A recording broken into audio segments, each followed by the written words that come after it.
Assalamualaikum warahmatullahi wabarakatuh.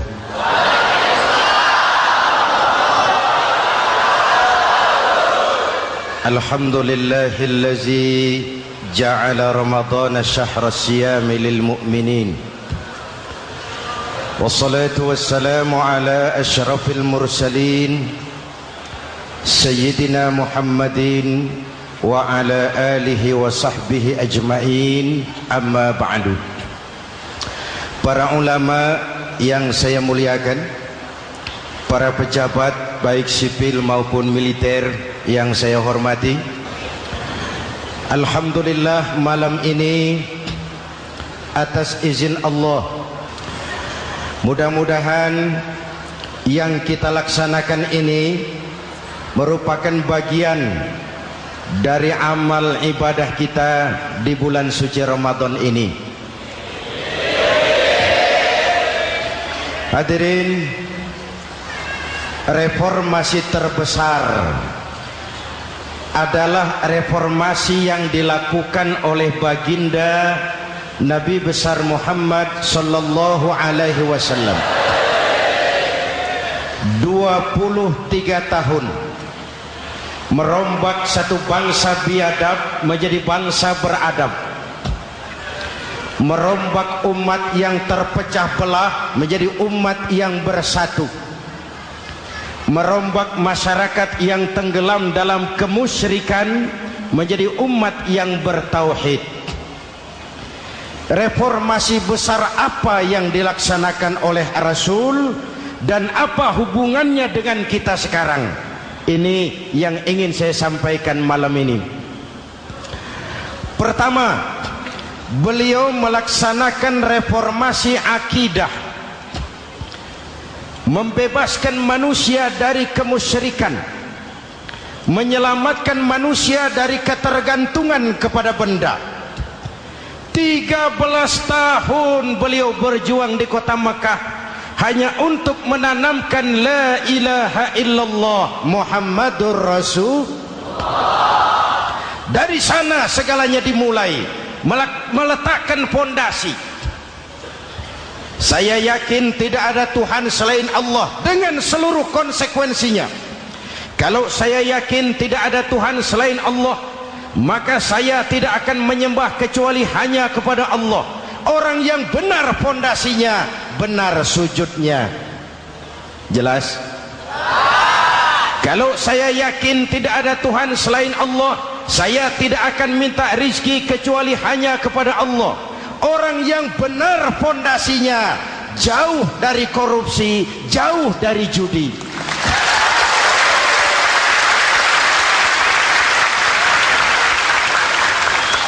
Kalau saya yakin tidak ada Tuhan selain Allah, saya tidak akan menggantungkan hidup kecuali hanya kepada Allah. Saya tidak akan melarikan persoalan kecuali hanya kepada Allah. Saya tidak akan pernah takut kecuali hanya kepada Allah. Saya tidak akan minta tolong kecuali hanya kepada Allah. Inilah generator yang membangkitkan seluruh nilai-nilai amal kita. Kita puasa, kita sujud, kita jihad, itu kan karena nilai iman. Betul? Imannya tidak kelihatan, yang kelihatan gejalanya. Mic ini berbunyi karena ada strom. Percaya apa tidak? Kelihatan stromnya? Kok tahu ada strom dari mana? Dari bunyi. Ada suaranya itu, ada stromnya. Kenapa? Bunyi. Lampu menyala karena ada strom. Kipas angin berputar karena ada strom. Betul? Jadi kalau ada strom bunyi dong. Kalau ada strom lampunya nyala dong. Kalau ada strom kipas anginnya muter dong. Artinya apa? Kalau ada iman sujud dong. Kalau ada iman jihad. Sudah dangdong.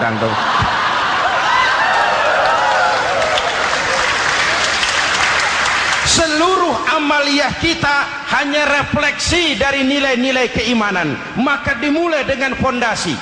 Kalau fondasi kuat, apapun yang mau dibangun aman. Kalau fondasi rapuh, apa yang mau dibangun di atas fondasi yang rapuh? Karena itu, dengan tabligh akbar ini, pesan pertama saya, mari jaga nilai-nilai iman kita. Kita masih bergelut dengan zaman susah. Judi kembali merebak, narkoba meracuni remaja dan pemuda-pemudi kita, padahal dua-duanya sumber segala macam kemaksiatan. Judi mendidik orang jadi malas, dan sejarah belum pernah mencatat ada orang jadi kaya karena judi.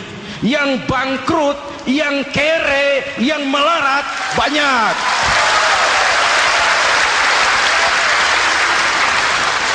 Makanya saya bersyukur di sini nggak ada yang judi. Nggak ada, mana saya nggak lihat di sini. Entahlah kalau di luar sini.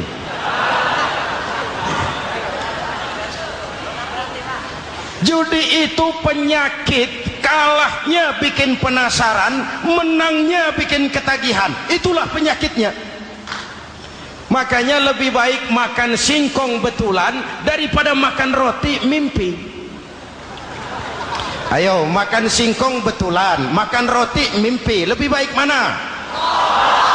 Lebih baik makan roti betulan, Mas. Maksud saya, uang 4-5 ribu rupiah itu daripada belikan togel, daripada dibelikan pakong, daripada dibelikan macam-macam undian judi, lebih baik dibelikan beras, makan sama-sama. Hadirin yang saya hormati, karena iman kita hidup, untuk iman kita berjuang, dalam iman kita ingin kembali menghadap Allah Subhanahu.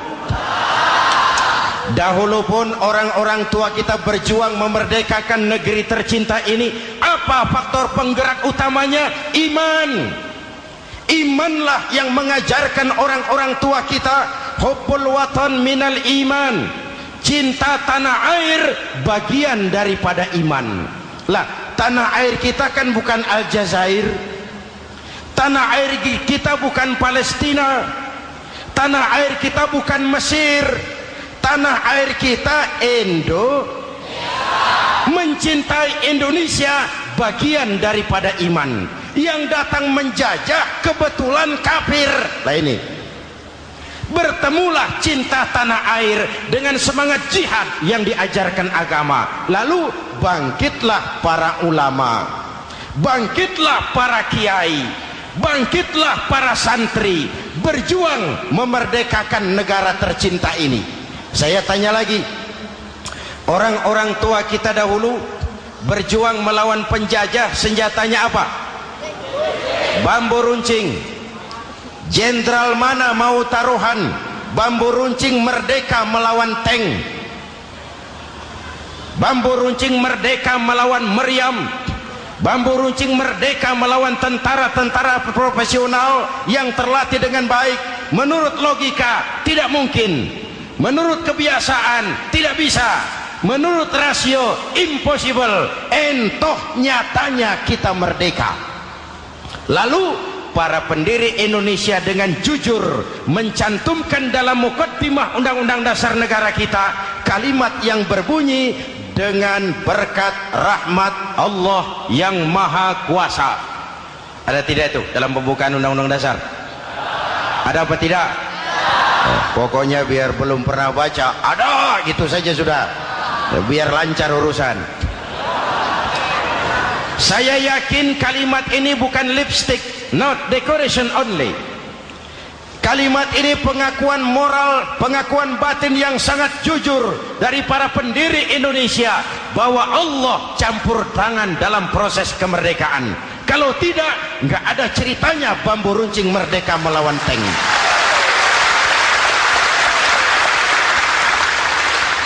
Kalau dulu iman untuk merebut kemerdekaan, sekarang iman untuk mengisi kemerdekaan. Betul? Betul? Karena itu jaga nilai-nilai iman, jangan tidur. kita sudah berhasil melaksanakan pemilu, sidang umum MPR sudah digelar, pemerintahan baru sudah terbentuk. Itu kita pilih bersama, kita dukung bersama. Mendukung itu tidak harus selalu iya, kula nuwun semohon dawuh kumaha juragan wae oke bos. Mendukung tidak harus selalu iya, mendukung juga memberikan saran, kritik, perbaikan. Kenapa? Di mana-mana di dunia ini kekuasaan cenderung mau menang sendiri, kekuasaan cenderung untuk korup. Karena itu kalau kita cinta kepada pemerintah, kita harus mengawasi jalannya pemerintahan kita ini.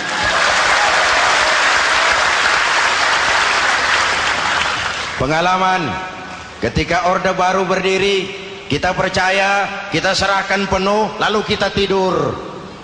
Akhirnya kita jadi susah sendiri. Betul? Umat Islam tidak boleh jatuh dua kali di tempat yang sama. Hari ini lewat sini jatuh wajar, belum tahu barangkali. Besok lewat sini lagi jatuh lagi, goblok tenan. Masa jatuh dua kali di tempat yang sama itu bagaimana? Hadirin yang saya hormati, nilai-nilai iman, intan paling mahal, mutiara paling berharga, tidak lain nilai iman. Imanlah yang menyebabkan kita gembira menyambut datangnya Ramadan, menyingsingkan lengan baju, menghamparkan sajadah, melakukan pendekatan yang intens kepada Allah. Kenapa? Kita mengerti nilai Ramadan. Tempo hari saya berikan contoh, di tangan kanan saudara ada berlian, harganya 50 juta. Di tangan kiri saudara ada rumput seikat. Berlian dan rumput ini taruh di depan kambing.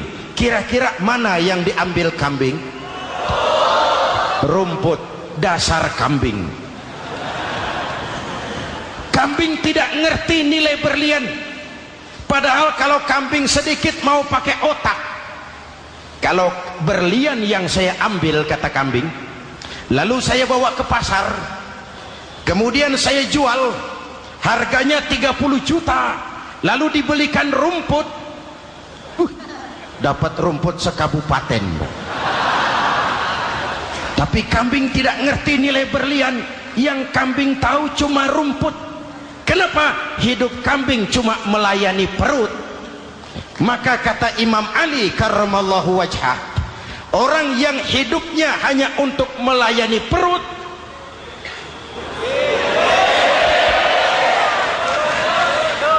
saudara yang ngomong ya, tanggung jawab. Saya kan cuma mulai, kenapa diterusin?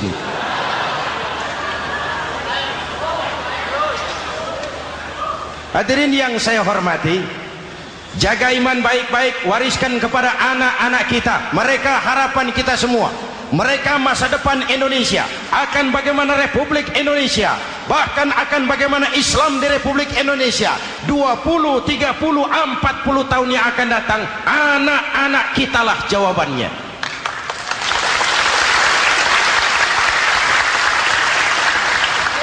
Mereka mau jadi apa, persilahkan, asal iman merupakan landasan hidupnya.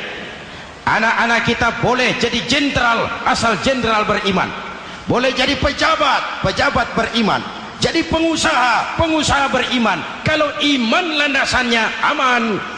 Jadi pengusaha, pengusaha beriman, insya Allah timbangannya tidak curang, ekonomi lancar, masyarakat tenang. Jadi petani, petani beriman, insya Allah tidak menggarap tanah yang bukan miliknya.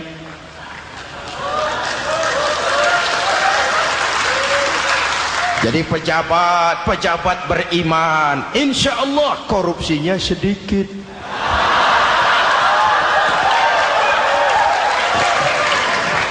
Jadi jenderal, jenderal beriman, insya Allah berjuangnya bersama ulama, bukan nangkepi ulama.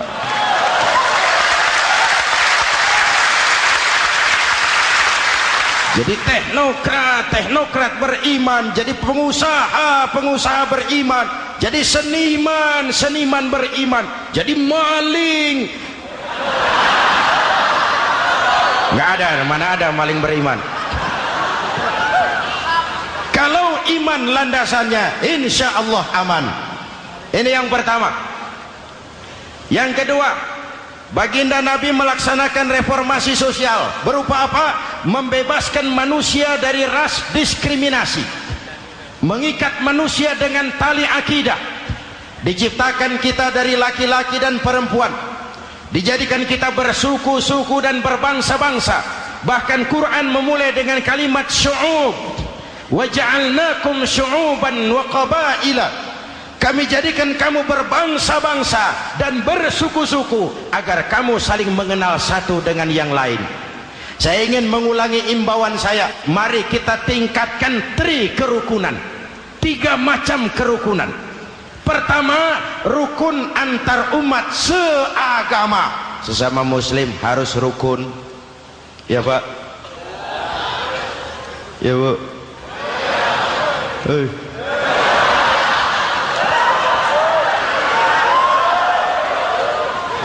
Malam ini saya tidak merasa sebagai tamu di sini. Saya hanya keluarga di tengah-tengah keluarganya.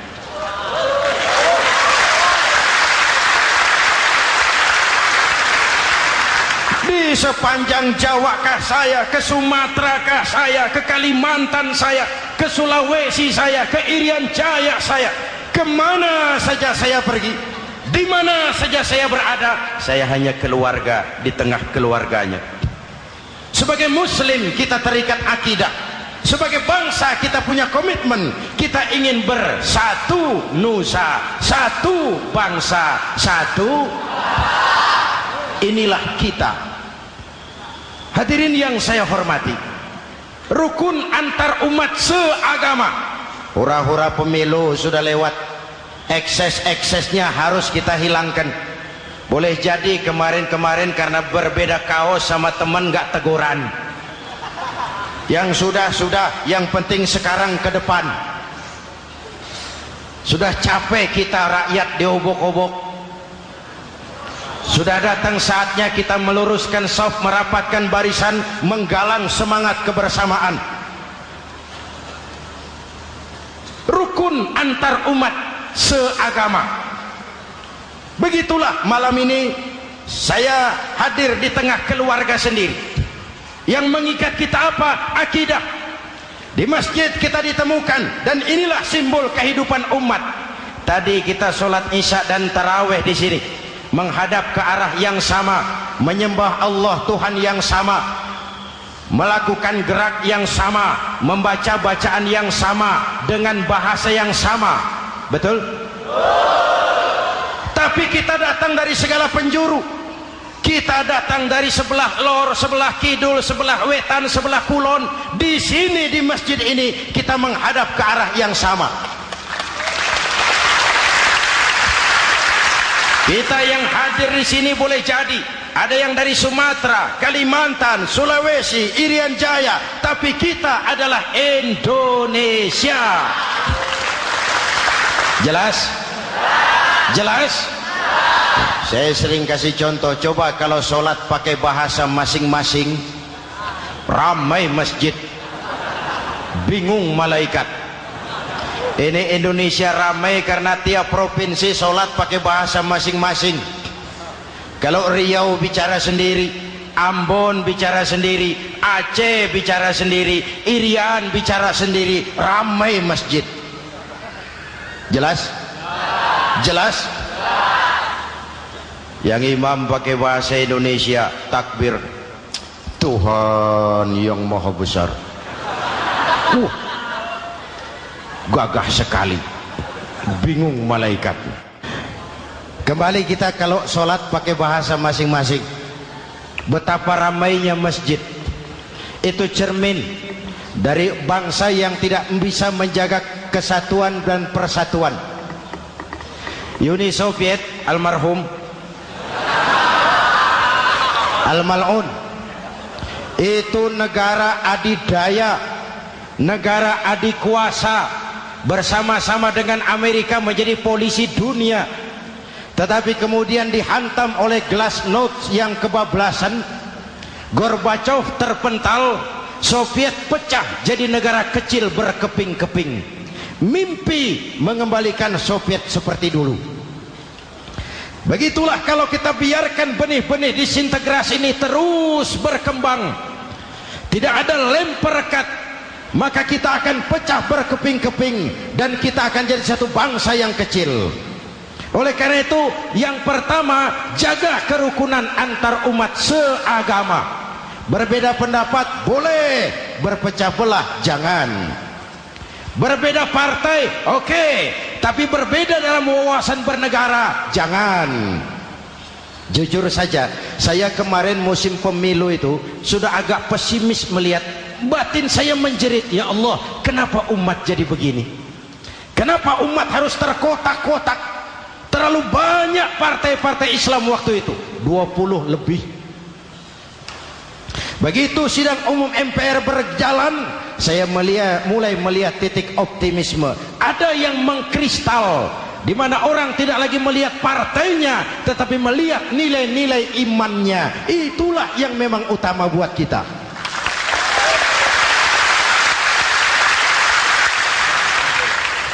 Ini yang pertama, rukun antar umat seagama.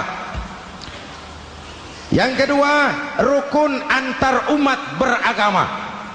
Beberapa hari yang lalu ada kejadian yang mengenaskan di Jakarta Timur, Cipayung. Peristiwa penyerbuan Yayasan Dolos. Hadirin yang saya hormati, kita tentu menyesalkan kejadian itu. Kita tidak bisa menyetujui tindakan main hakim sendiri. Kita berharap pemerintah bukan hanya bisa menangkap pelakunya, tapi juga yang tidak kalah pentingnya mengusut akar permasalahannya. Kenapa itu terjadi? Kalau cuma pelakunya yang ditangkap, akar permasalahannya tidak selesai, saya khawatir terulang lagi di tempat lain. Inilah yang terpenting, menjaga kerukunan antar umat beragama, saling menghormati, saling menghargai. Jangan melakukan kamuflase, jangan melakukan tindakan-tindakan yang rawan dan peka. Misalnya umat Islam membangun masjid di tengah perkampungan orang Kristen, padahal tidak ada Islamnya di situ. Itu bisa menimbulkan kerawanan. Atau sebaliknya, membangun gereja di tengah perkampungan umat Islam yang tidak ada Kristennya di situ. Atau sebaliknya, mereknya kegiatan sosial, mereknya kegiatan kemanusiaan, tapi isinya penyebaran agama kepada orang yang sudah beragama. Itu pun bisa menimbulkan kerawanan. Jelas? Maka yang besar jangan mau menang sendiri, yang kecil harus tahu diri. Jelas? Mari saling menghormati, mari saling menghargai dalam batas lakum dinukum. Menangkap pelakunya penting, mengusut akar permasalahannya itu pun tidak kurang pentingnya. Hadirin yang saya hormati, Islam agama toleran, baik dari prinsip ajarannya maupun dari sikap umatnya. Islam agama yang rahmatan lil alamin. Kita punya kewajiban untuk membuktikan bahwa Islam bukan merupakan ancaman. Islam adalah alternatif. Islam adalah solusi. Islam bukan ancaman. Yang hadir di sini bukan perusuh, bukan umat biang kerok. Ini umat yang cinta damai.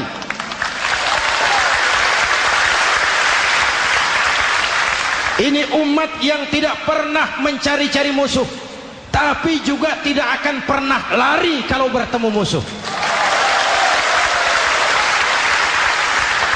Mari kita jaga kerukunan antar umat beragama. Jangan sampai peristiwa Dolos terulang lagi di tempat-tempat lain. Saling menghargai, saling menghormati. Jangan main hakim sendiri, tapi juga jangan mau menang sendiri. Hadirin yang saya hormati, dengan menjaga kerukunan antar umat beragama, akar keutuhan kita sebagai bangsa semakin terpelihara. Lalu yang ketiga, rukun antar umat beragama dengan pemerintah. Tadi kita sholat di sini ada imam, ada makmum, betul? Kalau makmum siapa saja boleh, Mas. Tidak ada pemilihan makmum. Fikih itu ketat kalau sudah memilih imam. Nih makmum siapa saja. Pak, itu orang pemabuk itu, boleh jadi makmum. Suka mencuri, Pak, boleh jadi makmum. Bacaannya tidak fasih, boleh jadi makmum. Ketinggalan 1 rakaat, boleh jadi makmum. Tapi tidak tiap orang boleh jadi imam. Kenapa? Imam mau mimpin orang banyak.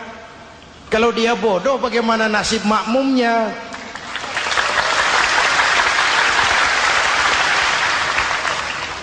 Ada karikatur di Medan, pernah kejadian anak kecil disuruh sholat sama ibunya. Nak, sholat kau. Ah, aku tak pandai sholat, mak. Si Ucok rupanya ini. Kata ibunya, sudahlah, kau ikuti saja bapakmu tuh. Apa yang bapak mau kerjakan, kau ikuti sajalah. Jadilah, mak, kalau ikut saja bisa laku. Berangkatlah anak ini kan, sholat di belakang bapaknya, jadi makmum. Sholat di balai bambu, tidak pakai tikar. Bangun sujud, hidung bapaknya terjepit bambu. Karena sakit dan kaget, refleks bapak ini teriak, aduh. Anak di belakang ingat pesan maknya, ikuti saja bapakmu. Si anak ini malah pakai irama, aduh.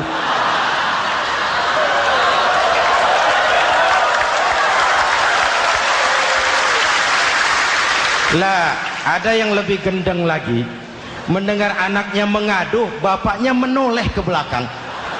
Kata bapaknya, kau kejepit juga, Cok, katanya. Sholat jadi ngobrol. Kalau makmum dan imam sama bodohnya, rusak sholat ini.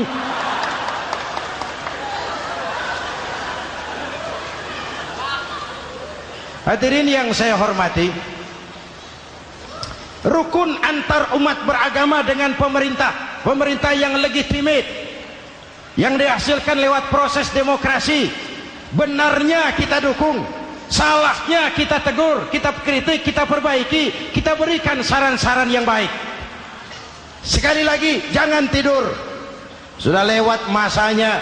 Kemarin-kemarin kita menghadapi satu masa yang penuh krusial. Sudah datang saatnya kita bersama-sama bahu-membahu mengatasi kesulitan besar yang tengah kita hadapi sekarang ini. Dengan 3 kerukunan ini, insya Allah keutuhan kita sebagai bangsa akan lebih terpelihara. Ini reformasi kedua. Dalam konteks kita sekarang, menjaga semangat kebersamaan. Saya sering mempopulerkan di masyarakat kita, umat Islam bangsa Indonesia seperti 5 jari ini. Kalau kompak, apa yang tidak terpegang? Tapi kalau berpecah belah, apa yang mau dipegang? Yang ini namanya ibu jari. Umaro ini, pemerintah. Kerja apa saja kalau sudah diginikan pemerintah, lumayan. Diginikan kiamat, Mas. Legalitas. Umaro. Yang ini telunjuk, alat untuk menunjuk. Ini orang yang punya uang, orang kaya, para pengusaha, investor. Kita perlu untuk memulihkan roda perekonomian kita. Di mana-mana kalau orang sugih nunjuk, lancar urusan, Pak. Coba kita yang melarat nunjuk-nunjuk ini, nggak laku. Makanya kata orang, serba salah jadi orang susah, tapi lebih susah jadi orang serba salah. Serba salah jadi orang susah, tapi lebih susah jadi orang serba salah. Telunjuk. Yang ini jari tengah lah ini, di tengah dia, ke kanan tidak, ke kiri tidak. milik semua golongan ini, netral. Siapa ini? TNI. Siapa ini? Cendekiawan. Siapa ini? Ulama idealnya itu. Milik semua, tidak kemana-mana tapi ada di mana-mana. Nggak bisa diajak suitan ini. Nggak ada anak-anak main kelereng suitnya begitu, itu nggak ada.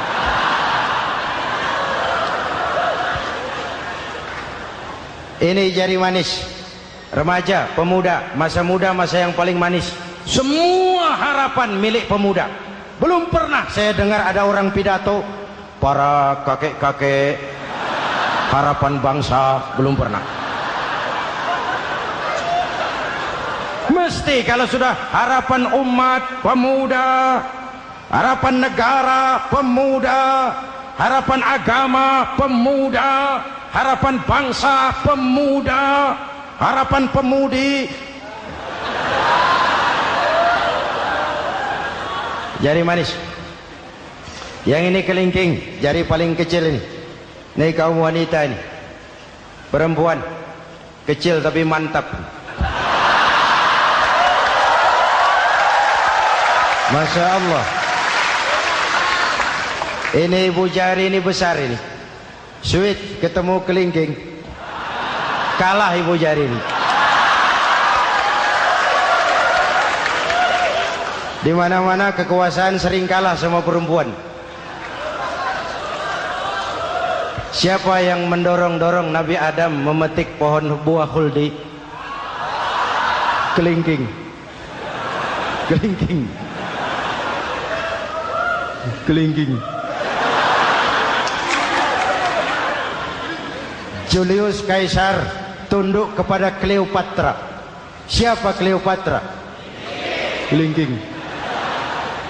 Napoleon, singa daratan Eropa, the Lion of Europe, luas kekuasaannya, hebat tentaranya, bertekuk lutut di bawah kaki Margaret Josephine. Kelingking.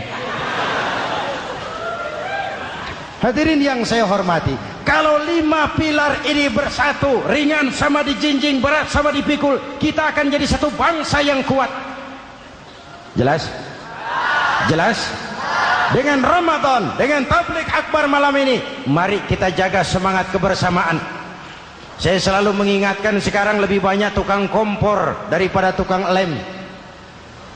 Lebih banyak tukang kompor daripada tukang lem. Hangati sana, sulut sini, bakar sana, panasi sini. Terbakar kita, dia lari tepuk tangan, dan kita yang rugi. Jelas? Jelas?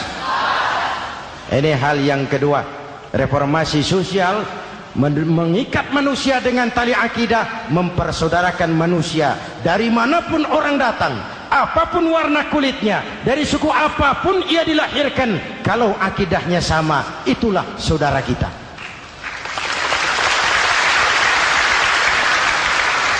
Kembangkan terus kerukunan antar umat seagama, antar umat beragama, dan antar umat beragama dengan pemerintah. Muslim bagaikan satu tubuh. Jikalau yang satu sakit, yang lain ikut merasakan sakit. Muslim bagaikan sebuah bangunan, yang satu sama lain harus saling memperkuat. Ada yang jadi tiang, tentu. Ada yang jadi pintu, memang. Ada yang jadi genteng, iya. Tapi satu sama lain harus saling memperkuat. Tidak bisa genteng ngomong sama tiang. Kata genteng, saudara tiang, kamu sih enak. Saya setengah mati, kata genteng. Hujan kehujanan, panas kepanasan, kadang-kadang anak-anak nakal saya dilontari batu, kata genteng. Yang jadi tiang ngomong lagi, kata tiang, saudara genteng, jangan sembarangan kalau ngomong. Kamu kira kamu bisa nongkrong di atas? Itu gara-gara siapa, genteng? Aku yang topang dari bawah, kata tiang. Kamu jadi anggota DPR, jadi anggota MPR, jadi pejabat, kami rakyat yang angkat.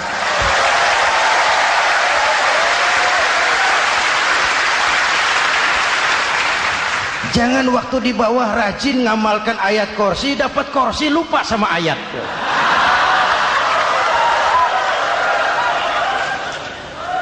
Mari ringan sama kita jinjing, berat sama kita pikul, duduk ya kita sama rendah, berdiri kita sama tegak. Tidak ada warga negara kelas 1 di Republik ini. Ini reformasi kedua. Yang ketiga, reformasi menegakkan keadilan, menyelamatkan manusia dari kezaliman. Sebelum Islam datang, sebelum Rasul datang, manusia dibedakan oleh hartanya, manusia dibedakan oleh warna kulitnya, manusia dibedakan oleh keturunannya. Beliau dengan tegas mengajarkan, innallaha la yanzuru ila suwarikum wala ila amwalikum walakin yanzuru ila qulubikum wa a'malikum. Allah tidak melihat potonganmu, Allah tidak melihat hartamu, yang Allah lihat itu hatimu dan amal perbuatan.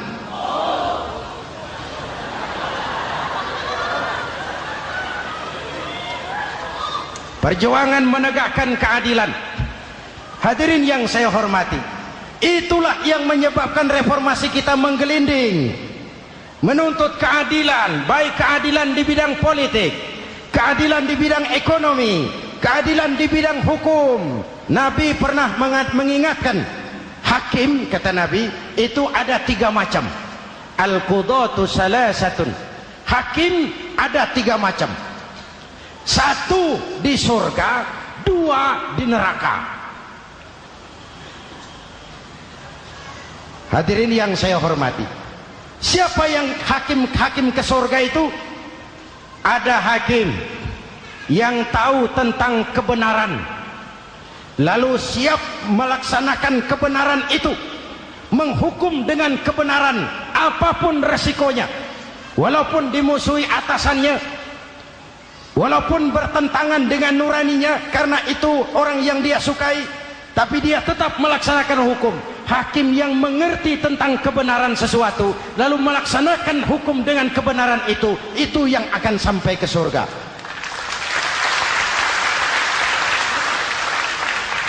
Yang kedua, ada hakim tahu tentang kebenaran tapi tidak mampu melaksanakan hukum dengan kebenaran itu.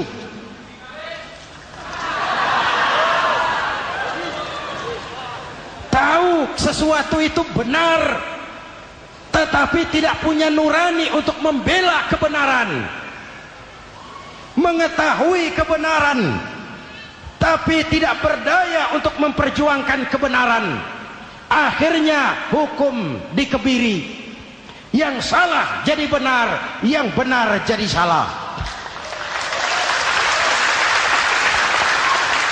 Itulah realita yang kita rasakan selama ini. Yang baca Quran dengan suara merdu dapat piala, yang mengamalkan Quran dengan konsekuen dapat penjara, yang berteriak-teriak menegakkan keadilan dianggap aneh, yang korupsi habis-habisan hidup terhormat.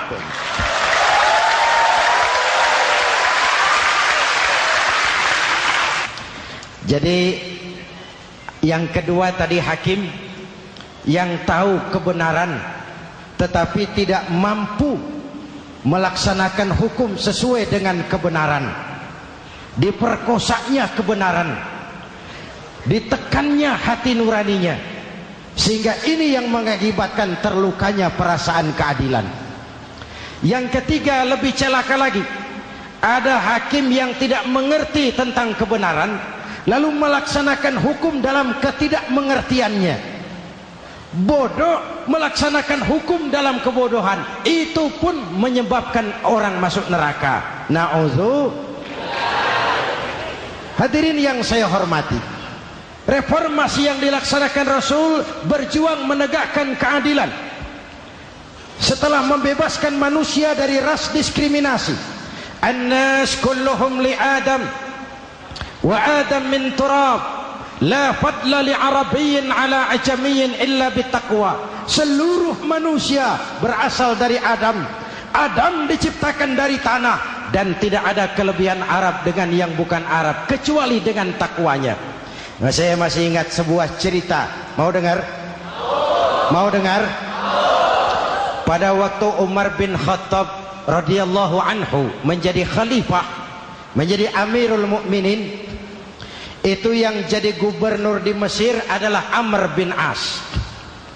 Satu saat Amr bin As ingin mendirikan masjid, tapi tanah lokasi masjid itu milik orang Yahudi, ada gubuk di situ. Dipanggil Yahudi ini oleh Amr bin As. Saudara Yahudi, iya. Itu rumahmu ya? Iya. Sudah tahu belum? Belum. Ya memang saya belum kasih tahu. Begini, kamu bangun sembarangan saja, rumahmu kena jalur hijau itu. Lalu saya mau bangun masjid di situ. Ya tapi ada rumah saya, Pak. Sudahlah, rumahmu saya bayar, saya beli. Enggak mau, Pak. Rumah saya cuma itu-itunya. Saya bayar 2 kali lipat. Enggak mau, Pak. Enggak mau. Sudahlah, saya ganti rugi. Ya, enggak mau, Pak. Namanya juga ganti rugi, Pak. Biar digantikan tetap rugi. Mangkel Amr bin As ini wong cilik kok bertingkah amat. Si amat aja enggak bertingkah. Panggil Kamtib. Hei, gusur. Ditarik rumah Yahudi ini, ambrol, menitiskan air mata si Yahudi di sudut kehidupan. Begini wong cilik ini sudah jatuh tertimpa tangga, rumah cuma sak gubuk-gubuknya diderek oleh petugas. Pikir-pikir Amr bin As kan cuma gubernur, di atasnya kan masih ada khalifah Umar bin Khattab. Saya mau lapor ke pusat.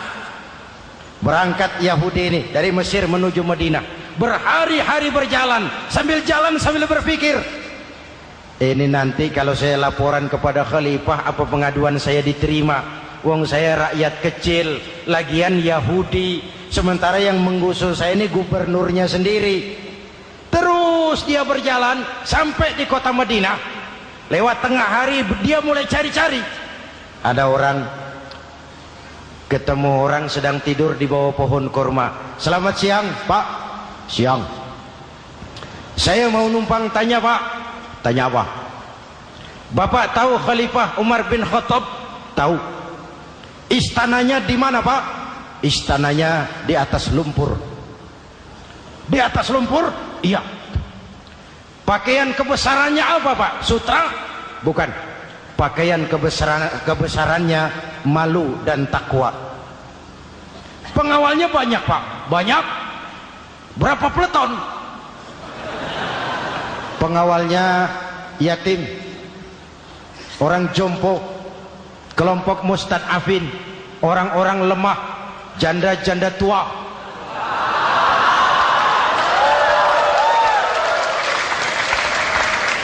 Itu pengawalnya. Pakaian kebesarannya malu dan takwa. Pengawalnya orang-orang lemah, tidak berdaya. Kok begitu, Pak? Begitulah Umar bin Khattab. Orangnya sekarang di mana, Pak? Di depan kamu. Jadi Bapak? Iya. Bapak? Iya. Saya Umar. Ada apa, Mas? Oh, yang datang dari Semarang waktu itu. Gini loh, Pak, saya mau menuntut keadilan. Keadilan kenapa? Gubernur Bapak Amr bin As itu, Pak, zolim. Kenapa dia? Gubuk saya main tarik saja, runtuh.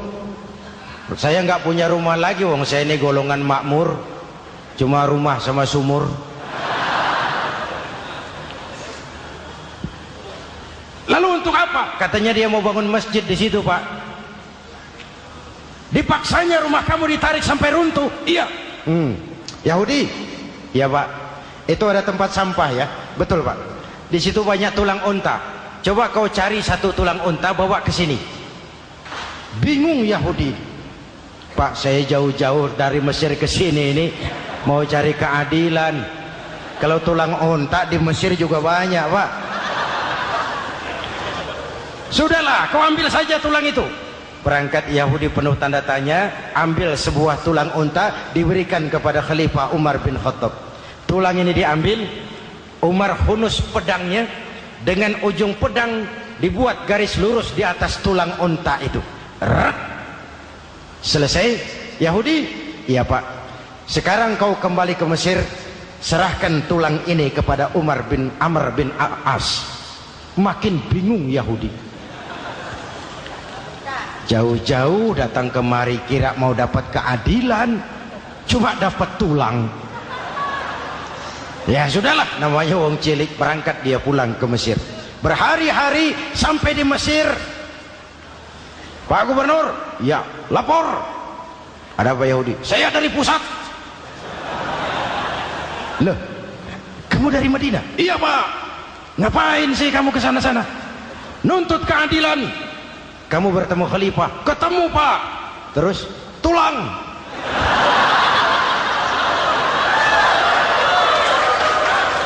Ini loh Pak, salam dari beliau, tulang. Apa maksudnya? Aku nggak ngerti lah itu Pak. Yes, go rene.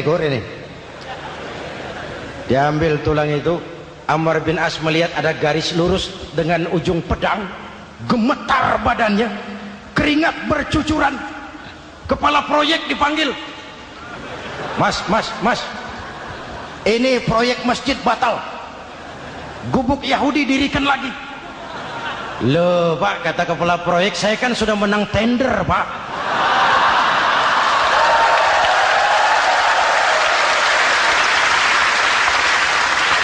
Wes, gak ada urusan, sampean mau menang mau kalah tender, proyek batal. Itu gubuknya Yahudi dirikan lagi. Yahudi makin bingung, ada gubernur dapat tulang gemeter. Pak Gob, ya sebenarnya apa yang terjadi? Apa-apa, kamu sedikit-sedikit main pusat.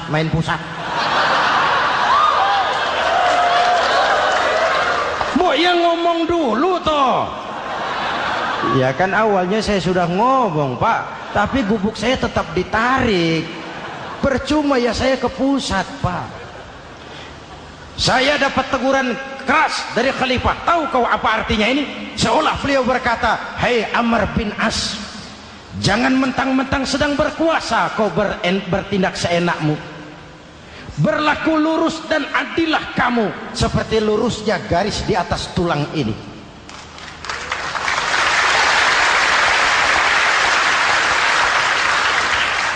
Kalau kau tidak lurus, kalau kau tidak berlaku adil, aku yang akan meluruskanmu dengan pedangku. Itu bahasa simbolik. Siapa yang gak gemeter? Kamu. Pusat. Wedus. Ya ini nek coro kita. Oh Pak, kalau begitu Islam adil ya Pak? Adil. Jadi saya menang Pak. Menang kamu. Padahal saya Yahudi. Tapi menang ya. Menang. Pak sudahlah kalau begitu Pak. Bagaimana? Itu gubuk saya ambil saja Pak. Tanah-tanahnya sak gubuk-gubuknya Bapak ambil. Silahkan kalau mau dibangun masjid. Tidak cuma sekedar itu Pak. Mulai hari ini Bapak dengarkan, asyhadu an la ilaha illallah wa asyhadu anna muhammadar rasulullah.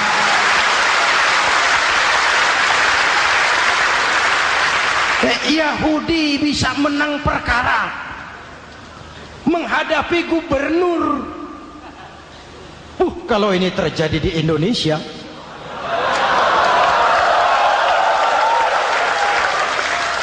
amin. Oke, lalu siapa pemimpin adil itu? Setiap kita kan pemimpin. Presiden pemimpin di negaranya, gubernur pemimpin di provinsinya, bupati pemimpin di kabupatennya, Pak Camat pemimpin kecamatannya, Pak Lurah pemimpin di kelurahannya, suami pemimpin di rumah tangganya, anak muda pemimpin bagi dirinya. Dan setiap kita akan dimintakan tanggung jawab. Anak muda pemimpin buat dirinya, nanti diminta tanggung jawab. Hei, kakimu kau bawa jalan kemana? Tanganmu ngambil apa? Lidahmu bicara apa? Matamu menteleng. Apa yang dilihat? Seluruhnya akan dimintakan pertanggungan jawab. Marilah kita jadi orang yang adil kepada diri, kepada keluarga, dan akhirnya kepada masyarakat, bangsa dan negara. Hadirin yang saya hormati, satu ayat yang sering dibaca pada akhir khutbah khatib Jumat, innallaha ya'muru bil adli wal ihsan. Allah memerintahkan kamu berlaku adil dan berbuat ihsan. Tidak sekadar adil tapi ihsan. Ihsan nilainya lebih tinggi dari adil. Contoh, nak, tolong taruh telur itu di pinggir meja. Anak yang adil apa adanya, ditaruh telur di pinggir meja. Anak yang ihsan lain. Lah iya, perintahnya sih di pinggir meja, tapi kalau pas di pinggir meja kan jatuh ke bawah, ke tengah sedikit. Ini ihsan. Oleh karena itu, mari, perjuangan menegakkan keadilan masih panjang. Jalannya tidak lurus, bertabur bunga, menanjak, menurun, banyak onak dan duri. Namun seperti yang dikatakan seorang tokoh, masih Napoleon, kalau ada 1000 orang penegak keadilan, saya satu dari yang 1000 itu. Kalau ada 100 penegak keadilan, saya juga satu dari yang 100 itu. Kalau ada 10 orang menegakkan keadilan, saya juga satu dari yang 10 itu. Kalau hanya 1 orang yang menegakkan keadilan, maka sayalah yang 1 itu. Tetap konsisten berjuang menegakkan keadilan, walaupun besok langit akan runtuh, walaupun besok akan kiamat, keadilan tetap harus ditegakkan. Oke, ini reformasi yang ketiga, menegakkan keadilan, mengayomi masyarakat dengan hukum yang tegas. Dan Rasul menjadi contoh. Ini yang hebat.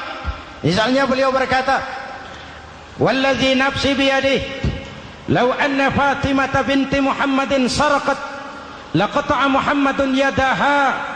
Demi Allah, andai kata Fatimah putri Muhammad mencuri, jangan orang lain, Muhammad sendiri yang akan memotong tangannya.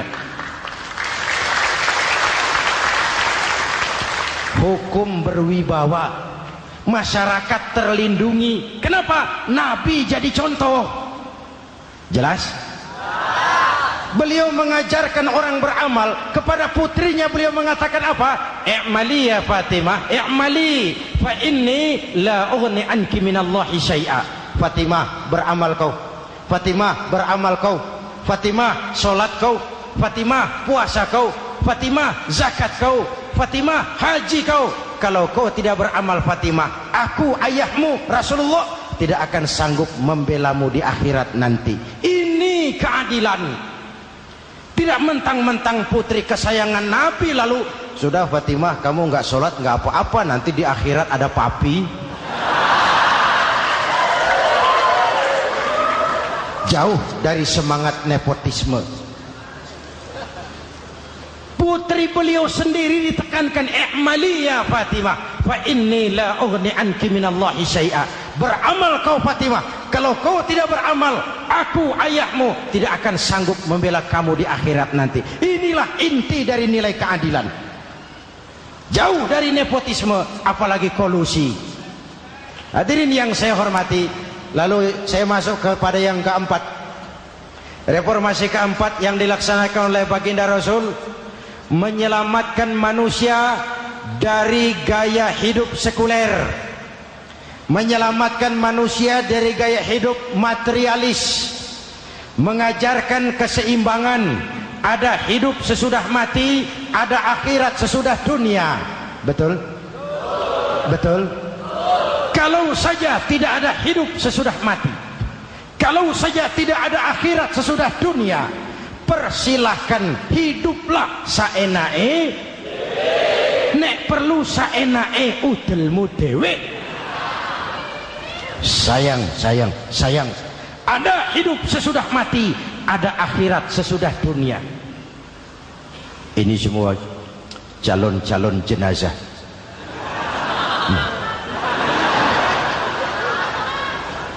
calon lurah belum tentu jadi lurah, calon gubernur yang antri panjang, calon menteri mimpi, calon jenazah pasti. Betul? Karena ada hidup sesudah mati, ada akhirat sesudah dunia. Ini jadi rem. Saya kepengen kaya, tapi kalau menipu orang bagaimana dikubur? Saya kepengen naik pangkat, tapi kalau memfitnah orang bagaimana di akhirat? Melahirkan disiplin. Tujuan keyakinan akhirat mewarnai cara kita hidup di dunia. Hadirin, mari kita berdoa. Semoga semua yang hadir di sini dikuatkan iman dan Islam, dikokohkan kesatuan dan persatuan, dimurahkan rezeki untuk meningkatkan ibadah. Al-Fatihah. Bismillahirrahmanirrahim. Alhamdulillahirabbil alamin. Arrahmanirrahim. Maliki yaumiddin. Iyyaka na'budu wa iyyaka nasta'in. Ihdinas siratal mustaqim. Siratal ladzina an'amta 'alaihim ghairil maghdubi 'alaihim waladdallin. Amin. Nanti di akhir doa sama-sama kita kumandangkan kalimat tauhid. Bismillahirrahmanirrahim. Amin. Alhamdulillahirabbil alamin. Allahumma salli wa sallim mubarak ala sayyidina Muhammadin wa ala alihi wa sahbihi ajma'in. Allahumma rabbana taqabbal minna salatana wa siyamana wa qiyamana wa takhashu'ana wa ta'abbudana wa tammim taksirana ya arhamar rahimin. Allahumma ja'alna minas su'ada'il maqbulin wa la taj'alna minal ashqiya'il mardudin. Ya Allah, dengan sepenuh perasaan dan pengharapan, dengan segala kerendahan dan kelemahan, kami bermohon kehadirat-Mu. Tautkan hati kami bangsa Indonesia, satukan langkah kami untuk menata hari esok yang lebih baik. Karuniakan kami pemimpin-pemimpin yang takut kepadamu dan sayang kepada kami. Berikan mereka kekuatan zahir dan batin untuk membawa kami rakyat dan bangsa Indonesia keluar dari kesulitan besar ini menuju masyarakat yang adil dalam kemakmuran dan makmur dalam keadilan di bawah naungan ridha-Mu. Ya Allah, selamatkan kami dari perpecahan, selamatkan kami dari pertikaian, selamatkan kami dari bahaya kemunkaran dan kezaliman. Rabbana hab lana min azwajina wa dhurriyyatina qurrata a'yun waj'alna lil muttaqina imama. Afdalu ma qultuhu ana wan nabiyyuna min qabli. La ilaha illallah.